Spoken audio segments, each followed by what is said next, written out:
Every September, millions of people on Medicare get the most important letter of the year in their mail, but most people glance at it and toss it in the trash. But the maximum Part D deductible is jumping from $590 to $615, and your Part D out-of-pocket cap is rising to $2,100 in 2026. And your ANOC letter shows exactly how your specific plan is handling these changes. And today, I'm breaking down everything you need to know in your ANOC letter and show you how to deal with these 2026 increases during the annual enrollment period. So ANOC stands for Annual Notice of Change, and by law, every Medicare Advantage plan and Part D prescription drug plan must send you one by September 30th each year. For those of you on original Medicare only, you won't receive any ANOC letter because original Medicare changes are announced differently. And if you have a Medicare supplement plan, you also won't receive an annual notice of change letter because these are standardized plans. The key thing to know is that these changes take effect January 1st automatically.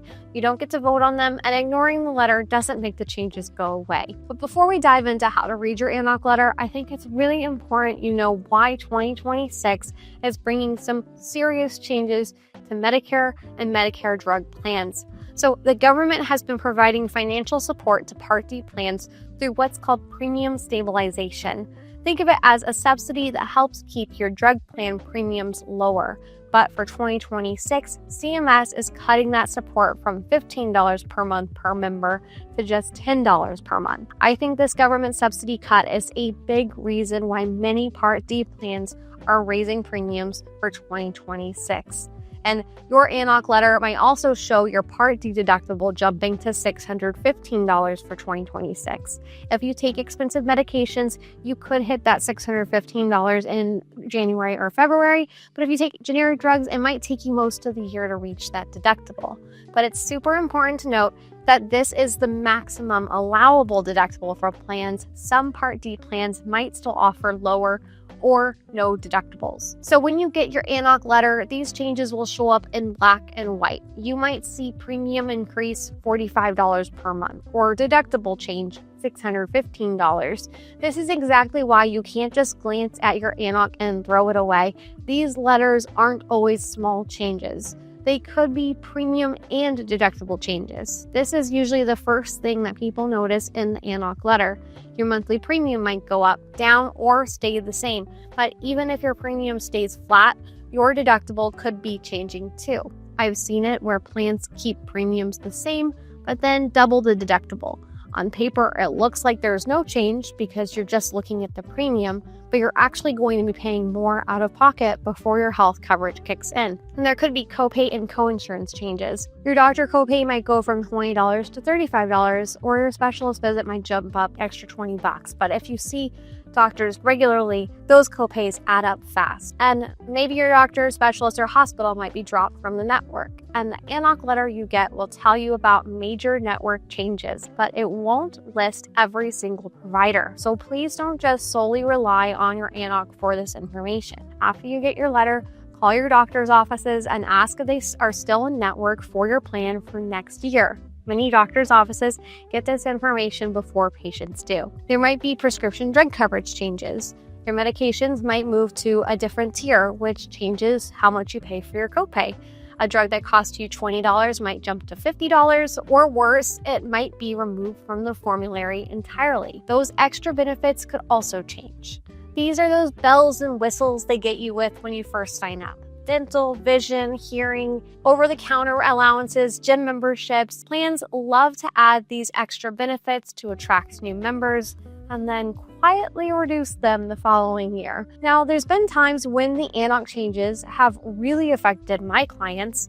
I've had multiple clients receive ANOCs notifying them that their Medicare Advantage plan was being discontinued entirely. I'm looking at you, United Healthcare. I have clients who have loved their PPO plans because they could see any doctor without referrals. But with some carriers dropping these PPO plans this year, we have to shop for completely new plans during annual enrollment, making sure that their doctors and specialists are still accepted with the new insurance plan they choose. I've had several clients whose Part D standalone drug plan premiums sometimes doubled from one year to the next. And when this happens, many of my clients decide to switch from original Medicare with a Part D plan over to a Medicare Advantage plan just to lower their monthly premiums. It's a big decision that changes how they get all of their health care, not just their prescriptions. So here's how all of this connects to your annual enrollment period planning. Your ANOC isn't just information, it's your action plan for October 15th through December 7th. If your ANOC shows acceptable changes,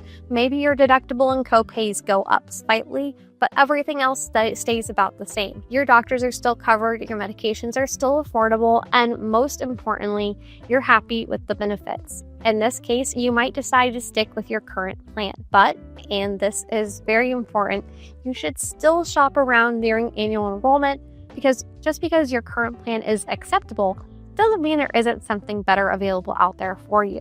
If your ANOC shows problematic changes, this is when annual enrollment becomes even more important than it already is, because if your costs are going way up, or your doctors are being dropped, or your medications are no longer covered, well, you need to start shopping immediately when annual enrollment opens. And I strongly suggest that you don't wait until November or December. When you have time to research properly, you'll be able to make the most informed decision and pick the best plan for you for 2026. And here are some important dates I recommend you write down. In September, you should receive your annual notice of change letter. October 1st through the 14th, review your ANOC and verify provider networks and check the drug formularies. October 15th is when annual enrollment opens, and you can start comparing your plan options.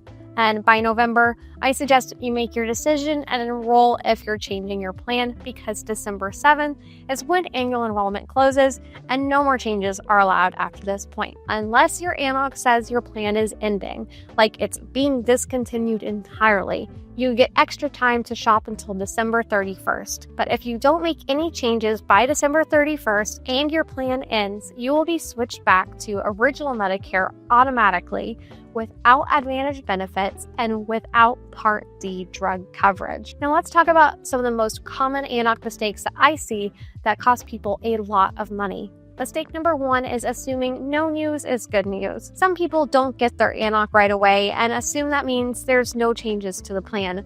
Plans are required to send them, but mail does get lost. If you don't receive yours by early October, call your plan directly. Mistake number 2 is only looking at premium changes. The premium is just one piece of the puzzle. I've seen people stay with plans because the premium didn't change, but then they end up paying thousands more in healthcare through copays and co-insurance. Mistake number 3 is not understanding the timing. Your ANOC tells you about next year's changes, but you can't act on that information until annual enrollment opens on October 15th. So be sure to have all the information you'll need for enrollment, have your medication list, your doctor preferences, and budget ready, and then schedule time during annual enrollment to work with an insurance broker, like me, to make decisions without rushing. With all of the Medicare changes coming in 2026, higher Part B premiums, new drug negotiations, and prior authorization requirements coming to certain states under traditional Medicare, your ANOC is more important than ever. Your plan might be making changes to deal with some of these big Medicare changes, or they might be passing even more of the costs on to you. Either way, you need to know what's happening to your specific coverage. I'm Callie Navrides, a licensed insurance broker and certified Medicare expert. If you need help reviewing your ANOC or comparing your plan options for next year, you can call me directly or schedule a consultation with me. My information is in the description below. And be sure to leave all of your questions in the comments. I read and respond to every single one, and I also use them to create more videos like this that help you navigate Medicare with confidence. And if you found this video helpful, please be sure to like the video and subscribe to the channel. And after that, check out this video right over here for more expert Medicare tips like this. Thanks so much for watching, and I'll see y'all in the next video.